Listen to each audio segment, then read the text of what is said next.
Hey guys, how you doing?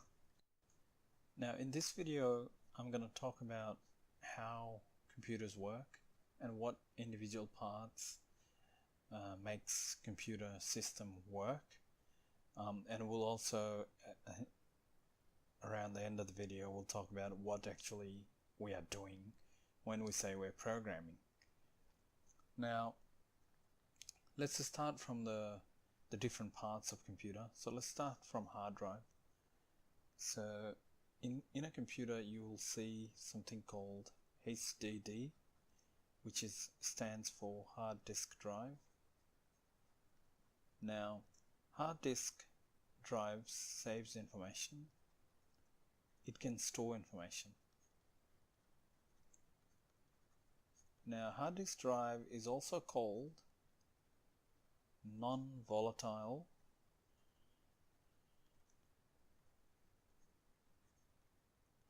memory. Now that's because when you switch off your computer, hard disk will still have your information. Just because you switch off your computer doesn't mean all the information from the hard drive will be wiped. It can save it, therefore you can have access to it later on when you turn your computer back on. Now there is another type of storage. I mean, it's not really storage, memory. An essential part of our computer is called RAM. Stands for random access memory. It's called random access memory because our CPU or the logic of the computer can randomly access any part of the memory and use that area. Now RAM is a volatile memory, meaning whatever is loaded in your RAM when your computer is running, as soon as you switch off your computer, it will be wiped out. Therefore, you will notice every time you turn your computer on, it takes a little bit of time. Nowadays with SSDs, in terms of HDDs, it's faster. But you know, in the old days, you had to wait every time you turn your computer on, maybe about 2-3 minutes. Then your computer would load up, your Windows or Linux will load up and be ready for you to use. That's because all the information from hard drive are loading into RAM. All the necessary information, I should say, like your operating system that you need to use your computer, will be loaded into RAM. This is where it's taking time for your computer to be ready for you to use it. Now the next part we're going to talk about is a graphics card. Now a lot of the time, and especially in old days, graphics card used to be inbuilt into your motherboard. Nowadays, you can buy an extra graphic card which can hooked up to your motherboard, gives you extra power. So for gaming or for video editing, for all these type of power hungry devices, that you can attach extra graphic card. What it basically does is graphics card lets you visualize information from the computer's memory. So it helps you visualize information. This is what sends information to the monitor. So let's say from a digital information, it changes them to in a monitor, so we can understand all the information that are stored. It draws things on the monitor. Now after graphics card, we've got motherboard, also called MOBO, but I prefer calling motherboard. Now motherboard is basically a board in a computer that lets all these different parts connect to each other.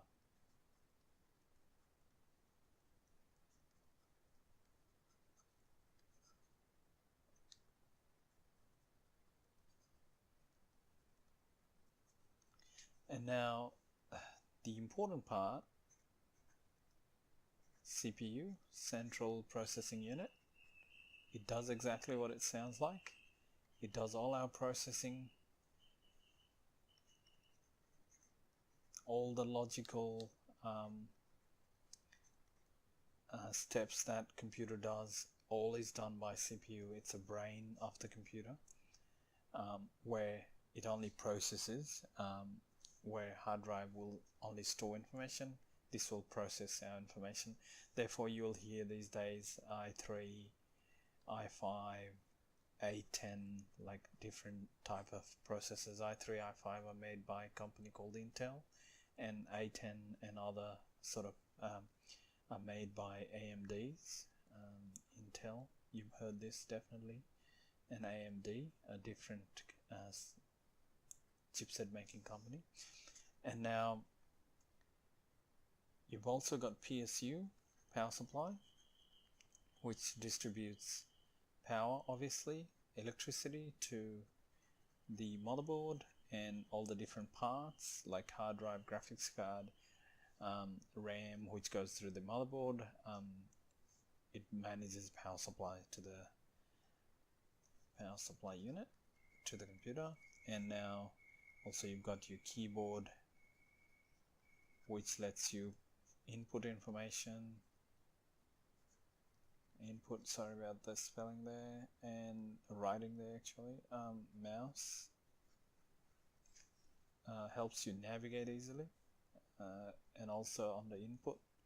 And then last we've got monitor, which actually lets you see what's happening in all that area, lets you visualize and make sense out of all that information that's going on inside all these components.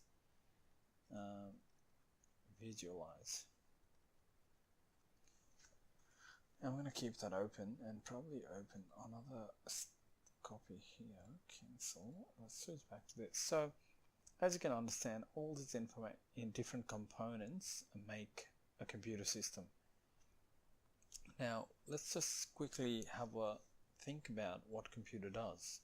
Computer basically can take input from us, and it can store that input for however long we need. It can process that input based on how we wanted it to be processed, and it can output that input or that stored information in a soft copy and a hard copy.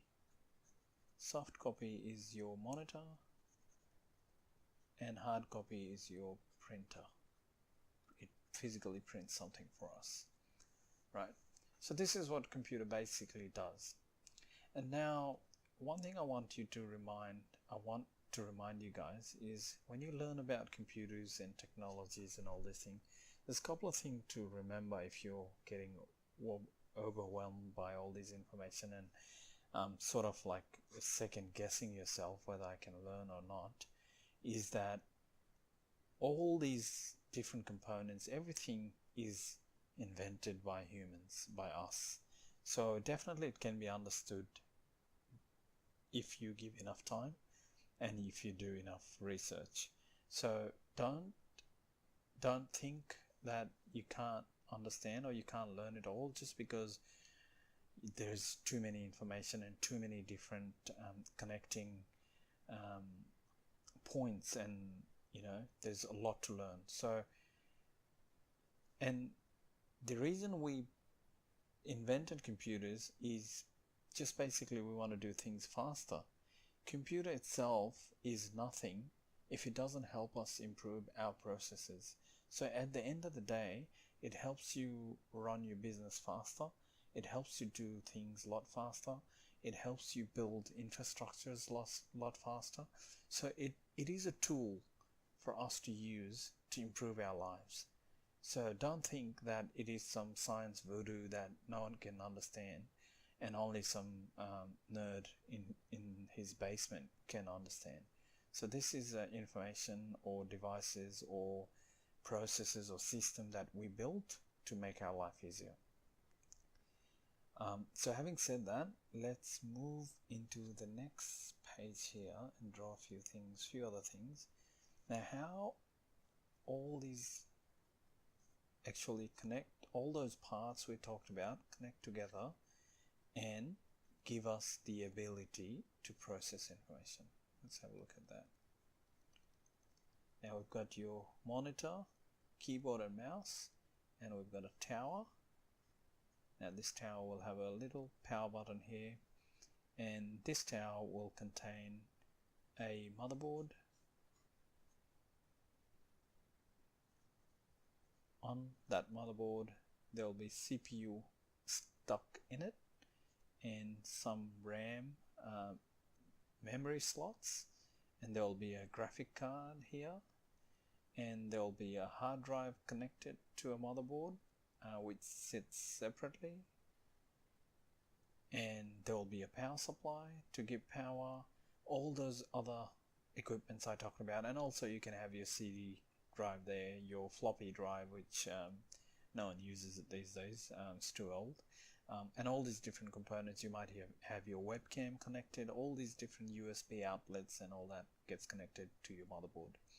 So now when you turn on your computer, what happens first is all your information from your hard disk drive starts to load into your RAM, which is your memory. Now when I say all information that it needs to boot your computer into operating system. Now when I say operating system, let's quickly talk about what it is. It's a system that lets you operate a computer easily. So it's nothing more than what the two words says. It's a system that allows you to operate this computer. So now these systems are built by different companies. So the popular system obviously is built by Microsoft, which is Windows. Now Windows has different version, the latest right now is Windows 10. Now this operating system gets loaded from your hard drive into RAM. Therefore you must notice when you turn your computer on for the first time, it takes that little bit of time. That's all because this information from hard drive, which is your installed operating system, is loading into RAM. Now when you put your computer on sleep, it quickly comes back up. It doesn't take the time it used to take. That's because it's in memory. When you put a computer in sleep, it doesn't lose information from the memory. Remember, it's a volatile memory, so it only loses when you shut down your computer. So now all that information is here. When you press a button, computer just lights up. But when you switch it off, all that operating system information now needs to be reloaded back into your hard drive. So now that goes same with any sort of data, file, pictures, videos, anything you want to access from hard drive. That gets loaded into memory and starts displaying on your computer. Therefore, nowadays you will see something called SSD, not SDD, SSD, which is solid state drive. They are faster than hard drive. So to read and write information from and to, SSD is much faster. Now you can go and dig that a lot more in detail, why they're faster and how much faster, but SSDs are quite fast than hard disk drive. So now these days that's why your computers can boot up so quickly, but in old days it used to take 3 to 4 minutes, 5 minutes to have your operating system, like the start button, ready for you to use. Now once that information is loaded, your graphics card will then display that information in your monitor. Therefore when you move your mouse, all these things happens and you will see that information on your screen. And when you input something, let's say you have Microsoft Word open and you type some line. Now this line first stays in your memory. Now therefore when your computer shuts down, when you write something, you lose that information. Next time you open up, it's not there. That's because you didn't save it. You only typed it in this memory, which is volatile, which disappears when there's no electricity.